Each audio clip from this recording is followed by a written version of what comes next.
Timbog ang dalawang suspect sa ikinasang buy-bust operation ng Municipal Drug Enforcement Team ng Rodriguez Municipal Police sa Barangay San Isidro sa Rizal. Dito nasamsam ang 8 heat-sealed plastic sachets ng hinihinalang shabu. Isang buy-bust operation rin ang isinagawa ng City Drug Enforcement Team ng Lipas City Component Police Station sa Barangay Plaridel sa Batangas. Huli ang dalawang suspect na kabilang sa listahan ng mga high-value individual.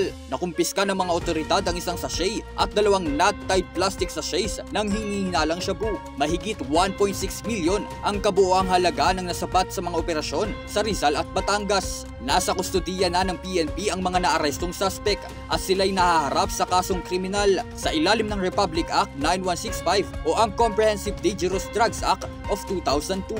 Samantala, sa magkahiwalay na operasyon, arestado ang 4 na most wanted criminal sa Central Luzon. Ang mga suspect ay nahaharap sa iba't ibang kaso kagaya ng Acts of Lasciviousness, Comprehensive Dangerous Drugs Act of 2002, Rape, Comprehensive Firearms and Ammunition Regulation Act. Ayon kay Police Brigadier General Jean Fajardo, ang pagka-aresto sa mga suspect ay patunay ng walang humpay nilang kampanya para sa hustisya. Kaugnay niyan ay hinihikayat rin niya ang taong bayan na makiisa sa paglaban nila sa krimen. Formal nang natanggap ng PNP sa Camp Crame, Quezon City ang pag-turnover ng Special Group Term Insurance o SGTI Experience Refund na nagkakahalaga ng higit 9 milyong piso mula sa Public Safety Mutual Benefit Fund Incorporated o PSMBFI. Makikinabang sa pondo ang mga scholar ng PNP Comprehensive Educational Assistance Program o PCEAP.